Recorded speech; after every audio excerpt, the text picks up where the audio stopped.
5 things that you need to know or you might take in consideration before you buy a scooter would be current law, unfortunately, price, performance, rider size, yourself, how big you are, and portability, or what kind of journey are you gonna do.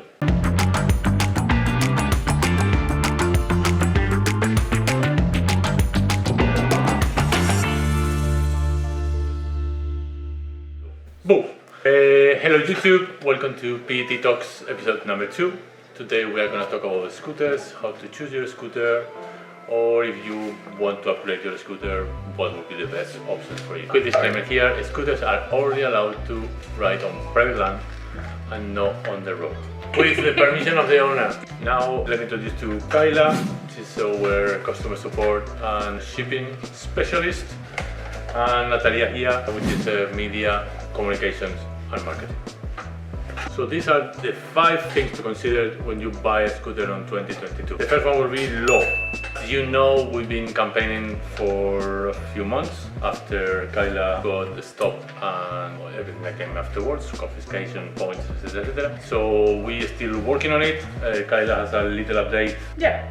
Quick update about the SDF campaign. We went to court. Fortunately, there is no legal defense at the moment that you can claim in front of the judge to have your points restored.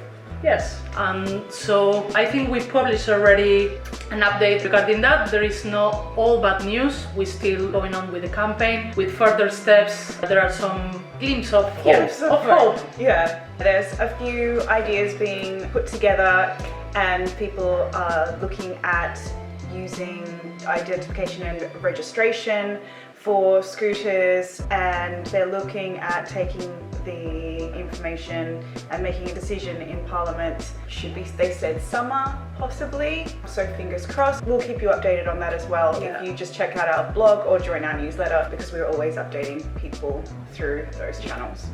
They published like a study. It says in public opinion, people don't want scooters. What? We don't think that's the general belief. So what we're gonna do with the SDF campaign is going towards publish our document with our research and take it from there. So what are the price brackets you would say, like for 3 real distinct groups of scooters? There's your commuter scooter, there's like a mid-range, yeah, and then there's like your extreme, more expert scooter range.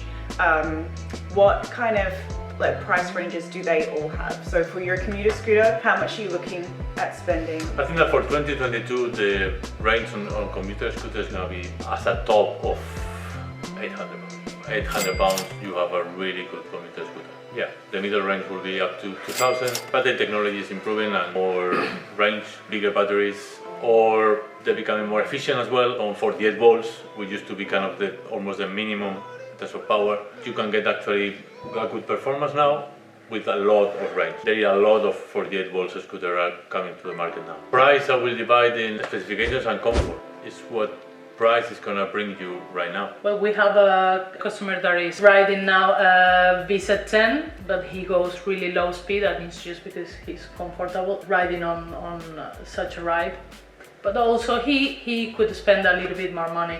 Obviously he's not doing crazy, so it's more durable. You can be a fanboy, you want a bigger scooter to show off for whatever you want. I mean, it goes up to you.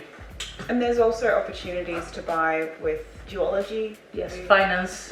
So yes, you can break up the payment as well. If you're wanting to get something that's a little bit more comfortable for you, there's that option to get finance, and then you can break up the payments, have more cash flow. something really important in UK is waterproof.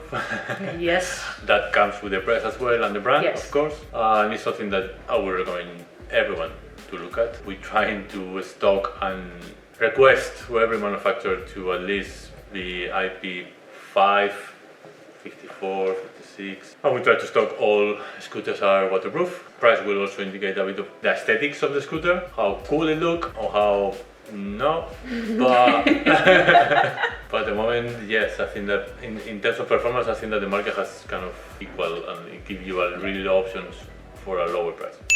So I started on an old Booster V 2-3 years ago, And so my use scenario was I was starting as freelancing on different theaters, and I wanted to go A to B really quick, affordable. So I went for the Booster B. I upgraded for the GT, my Booster B that lasted 2 years and a half, a lot of miles on the clock. 3,000, 5,000? 3,400 miles.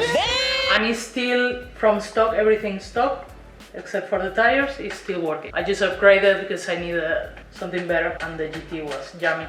It came through the door, save one for me.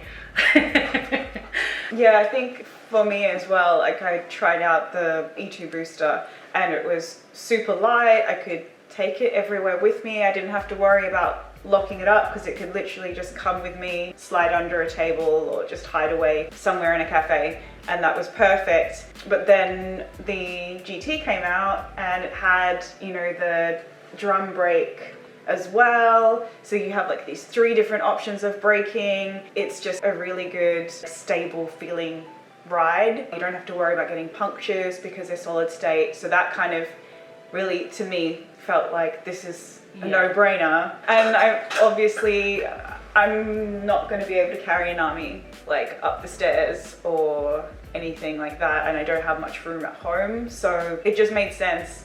And for that price, in terms of portability, Ito will be the winner always. Performance portability. Then you have under 1,000, you have also winner, I will say, in comfort and performance will be the PZ9 52 volts. Yeah. Single motor, rear. It's a really nice scooter to ride. It have a really, the geometry on the scooter is amazing. And it's quite powerful, really. Yeah. We're talking about the kind of the cheapest bracket in our range, right? But so it's something that we need to take into consideration safety in terms of manufacturing processes, okay? So BMS, battery safety, etc., etc. So this is something also that you should buy from first a reputable seller, and secondly for a reputable brand. Something that we claim is that we sell what we ride. That means we have put these vehicles on test, and that's something that we would rewrite. Yeah, and all are imported with all the certificates, safety certificates. Everything is in order, and that work. So I'm not saying with that we always put the kind of the lower Xiaomi's and all the stuff down there. It's like, no, they do the job and they do really good. But no suspension, punctures, maintenance is, at the end of the day, you finish paying more. It all depends. We're talking about scooters on the £400 range, which would be like the very entry level. Then we have a little bit further if you want a little bit more range. Shall we go to performance? Performance would be speed, terrain, rider weight. A windy day will kill your range. That's true. Mm-hmm. That's for sure. If you have a bumpy road, how is the situation on your commute? If roads are fine, which is, your private land is fine, which is not usually the case, then maybe you want inflatable tire with better suspension. So you've got your suspension, your power. What else would you? Braking power. Yes. Braking power. Brakes. Usually brakes, they also come with the price. They're normally, hydraulic brakes come on medium to high range of scooters. It's something that actually, you can also replace. You can have a scooter without hydraulic, or we can fit hydraulic for you. That will improve performance in terms of braking and overall safety. But overall, if you're looking for something to start up or to jump a little bit up on the ladder and enjoy a little bit more your commute in your private land and everything, you can start by your price point. Like, this is gonna be my top up and down, and then from that I would suggest to go to a shop, try them, test them. How does it feel? Does it feel good on you? Then have a chat and take into consideration terrain, obviously the specifications that maybe you don't know or you're unsure about yet, and you can discuss that and they will narrow your options. The PET website's really good for that as well. The website has the ability for you to check boxes and put in your price range as well with filters. You can filter by price, you can filter by speed, power, range. Yeah, I think that will give you all those. Use the chat, have a little chat box on the website and also hit the email button, and we'll be able to get back to you with links to stuff that will help you. And even if it's something that you don't see on the website, you can always ask and they know what's going on. Performance, on here you will have speed, range and motor power. Motor power normally are related with volts as well, voltage on the battery. Speed you can have from 15.5 miles an hour up to 60 miles an hour scooter. The range is affected by speed equally, so directly, so it depends. Also depends on the rider. Depends on the rider weight, yes. The But way the rider. even on the rider weight is also the speed. Speed is the killer. That will take you from 10-12 miles on the Booster S up to 50-60 miles on the Nami bike.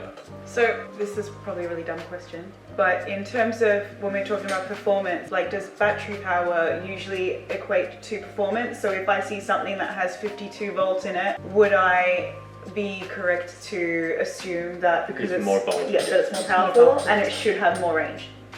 Not necessary. Okay. No. Capacity on the battery is what gives you the range. So how big is the battery? So in terms of voltage of battery and motor, it would be silly to put a big motor on a small battery. And the more volts, yes, you have more performance. So on volts, for those who don't know, we can go from 36 will be the Xiaomi, up to 72 will be the Nami bike. How can you tell how big a battery is then? Stickers on the scooter, stickers on the box, of course specifications on the website. Okay. Official stickers from official brand, Yes. from reputable brand. Next point, Rider size. In terms of rider size, also to say like people really tall or people really small. Not all of them. You can adjust the height on the handlebar. So it's something that if you can see, test and ride before you buy would be best, because some of them might be too tall or some of them you might feel like it's a little tall. Or your preference. For Yes. me, for example, I like the height low. Yeah.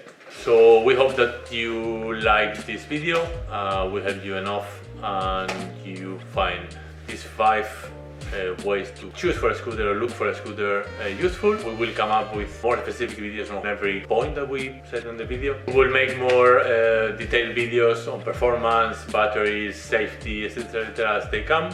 So please subscribe to the channel to get notified